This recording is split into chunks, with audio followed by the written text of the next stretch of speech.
Sveiki, mīļie draugi! Šodienas tēma - vibrācijas. Kurš gan nezin šo terminu? Augstas un zemas vibrācijas. Laipni lūgtu manā Telegram kanālā. Mani sauc Agnese Muižniece, un šeit ir par godīgo un vērtīgo sievietes dzīvē. Daudzās ezotēriskās skolās gadiem ir mācīts par to, kā mums nemitīgi ir jāuzkačājās, lai mēs būtu īpaši augstajās vibrācijās. Bet, draugi, mani un tevi stipru padara ne augstas vibrācijas, bet manis pašas dažādu enerģiju vadīšana. Emocijas ir milzīgs instruments mūsdienu pasaulē un īpaši instruments sievietei. Tāpēc mums ir aizliegtas ļoti daudzas emocijas, jo tās dod zemas vibrācijas. Es teikšu, ka tas ir šablons. Es teikšu, ka tā nav reālās dzīves patiesība.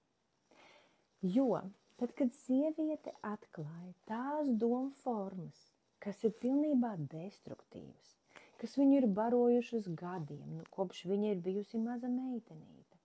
Un šodien, kā pieaugusi sieviete, kas var izdarīt beidzot izvēli, šī pieaugusī, nobriedusī, jaudīgā sieviete saprot, ka viņas dzīvē der visas emocijas. Un īpaši tās emocijas, ko sauc par zemo vibrāciju emocijām. Mīļās meitenes, ja jūs gribat apgūt šo smalko tehniku, ko es saucu kā visaugstākās augstskolas izglītību, es jūs aicinu uz pavasara projektu Kvantu lēciens sievietes labsajūtā.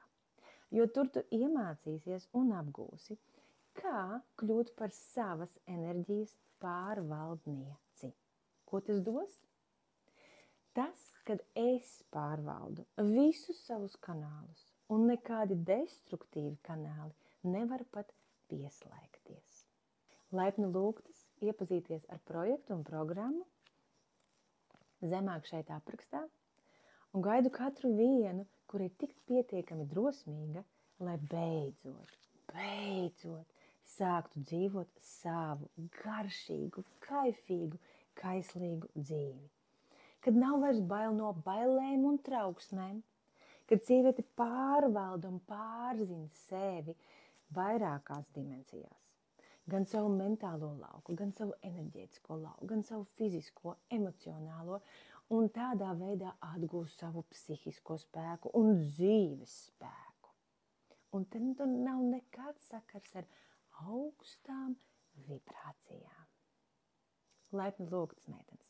Uz tikšanos pavisam drīz, jo projekts ir visu aprīli.